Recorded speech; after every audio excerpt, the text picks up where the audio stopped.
So, do you guys want to know how we got our first placement to go from having 4 hour long tantrums over doing one piece of homework to getting into the car after school and volunteering to do her homework? If so, stick around for the rest of this video and I will tell you how we did it. Hey everyone, welcome to my channel. If you haven't been here before, my name is Katie and I talk all things foster, adoption, and just plain mom life. So if you enjoy my videos, go ahead and subscribe and don't forget to hit the notification icon to make sure you get updated anytime I post new content. So the model that our foster care agency taught us as far as kind of behavior management is called the ABCs. So it's antecedent, behavior, and consequence.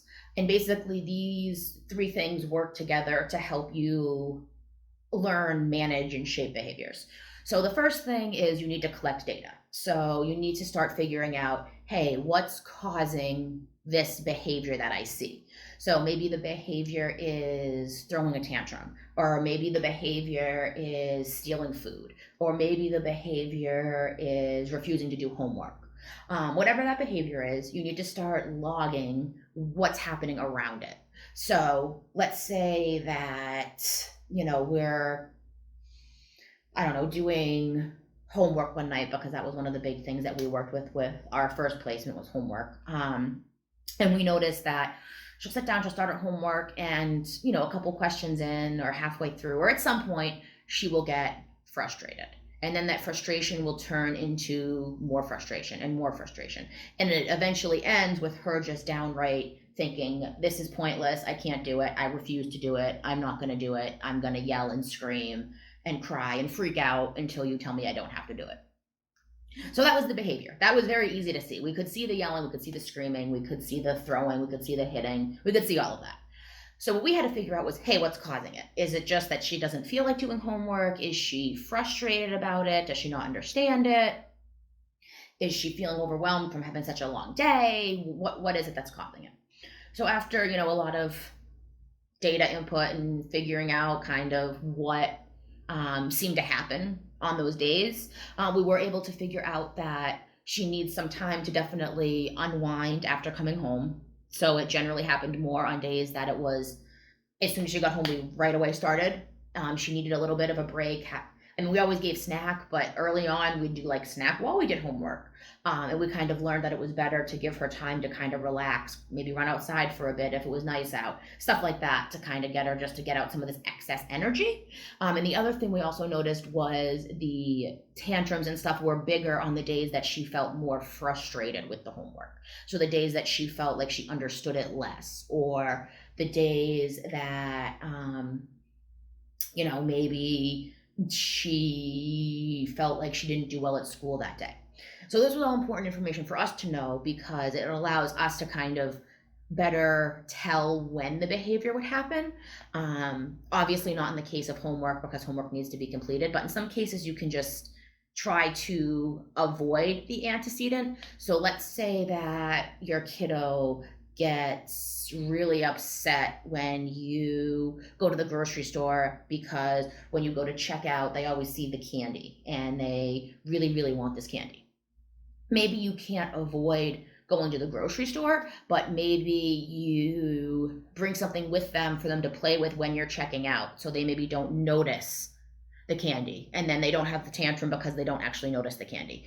Or maybe they, I don't know, get upset if you go down the toy aisle at Target because they want to buy something. So maybe if it's not a necessity, you just don't go down that aisle because you know that it's going to cause some sort of behavior that you don't want to see. So that's step one, is finding out, hey, what's causing this behavior to happen? So then step two of this process is figuring out the consequence. So this is what kind of the outcome of that behavior is. It doesn't necessarily need to be like a consequence. A lot of times there's a negative connotation to that, so it doesn't necessarily need to be like a punishment. It could be a good consequence or a bad consequence, depending on what the behavior is. So for example, with our kiddo, before she moved in with us, she would freak out about doing homework, and her other caregivers would either not make her do it or would help her to the point where they just did it for her. So she was learning that, hey, I don't like homework. Here's the antecedent. I feel frustrated by it. I don't want to do it.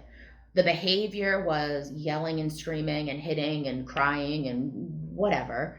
And then the consequence that she had been getting, or the outcome, was that she didn't have to do it. A caregiver would either say, all right, fine, I give up, you don't have to do it, or would just do it for her. But either way, that was reinforcing this tantruming behavior because she learned, if I throw a tantrum, I don't have to do it. However, what we did when she came to live with us was we were like, nope, that's not how it's going to work here. And yes, it will probably take you months to get to the point where you start seeing improvements, but eventually you will get there by being consistent with things. So every day when she came home, we had some downtime, we had our snack, we did whatever. And then myself or my husband would sit down with her to do her homework to make sure that she was getting the assistance she needed, to try to reduce her stress and her anxiety as much as we could, to try to make the tantrum less likely. Although probably at least 90% of the time when we were doing homework, it would end up there for quite a while. But we were able to say, nope, okay, like, we're getting frustrated. Let's take a break. Let's come back. Let's take a break. Let's come back. We're having a meltdown. Let's go into our room. Let's calm down. Okay, we're calmed down. We're going to go back and do homework again. Oh, we're having another meltdown or another tantrum or another whatever. Let's go back to our room and calm down. And we'd go back and forth like this. And, sometimes homework would take 4 or 5 hours a night, which is crazy for a first grader. But eventually it started to go from 5 hours to 4, and then from 4 to 3, and then from 3 to 2, and then from 2 to 1. And then, after that consistency, she started to learn, hey, if I freak out and yell and scream and refuse to do my homework, I still have to do it, but I just don't get to do anything fun when I'm done because it's time for bed. So eventually she started to figure out, like, okay, like, if I come home and I do it, even though I don't want to, when it's all done, I can then go and watch TV, or I can play with, me or my husband, or I can, I don't know, go outside, or I can ride my bike, or I can listen to music, or whatever it was that she was kind of feeling like doing that day. And let me tell you, it does not happen overnight. So this is by no means a quick fix, but I would say within a year, she was at the point where she would get into the car, and if, let's say, I had to go run an errand, hey, sweetheart, we have to go stop by Walmart or CVS or Stop and Shop or wherever. She actually got to the, sorry about that, guys. Kiddos just came up to ask a question, so I had to pause that for a second. But I'm back. So where was I? So it will take a lot of time. For us, it was about a year, like I was saying. But it got to the point where she would get in the car after school and I would have to go run an errand. And she would actually ask, like, hey, do you mind if I pull out my homework and try to work on it now? So that way, when we get home later, it's already done, or it's at least started, which is huge. I mean, she went from literally, I am not over exaggerating at all. She would come home, maybe start homework at like 4 o'clock, and we would literally do homework until like 6 or 7 when we had dinner, and then we'd do it for another like half an hour, and then we'd start getting ready for bed. But that was literally our entire night, like Monday through Thursday, was just school and then homework the entire night. So for her to get to the point where she was able to be like, hey, nope, like, if I change this behavior, which is what she did, so the antecedent was still the homework, was still maybe the frustration, but instead of having a tantrum to try to get out of it, the behavior changed to, let me put the effort in, let me do the best I can and try to do it as early as I can, because that means that I then have time to do fun stuff after. So huge change. But we would have never gotten there if we didn't understand not only what the behavior was, but if we didn't also understand what was causing the behavior, and then also the power of whatever that outcome or that consequence was. So again, it's not an overnight trick. It's not gonna, go from a kiddo who's tantruming and freaking out to, a perfect angel, you know what I mean, overnight. Not that anyone is perfect by any means, but it's not going to be something that happens overnight. It's something that you need to be consistent with. It needs to be the same thing every day. If we decided to say, hey, I don't feel like doing it tonight. I don't feel like dealing with the yelling and the screaming or whatever. I'm just not going to let her do her homework. Yeah, maybe in that night that would have been wonderful, but trust me, long term, that would have made this whole process take so much more time.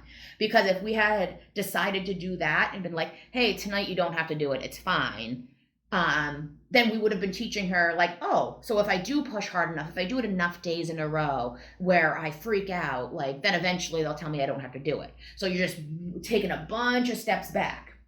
So you always want to be taking that next step forward, like, yep, this might be really tough, but in the long run, it is going to make your life so much easier to have that consistency, because it is going to teach the kiddos to choose better behaviors. So just stick with it. I know it can be really, really tough, but it will be worth it in the long term.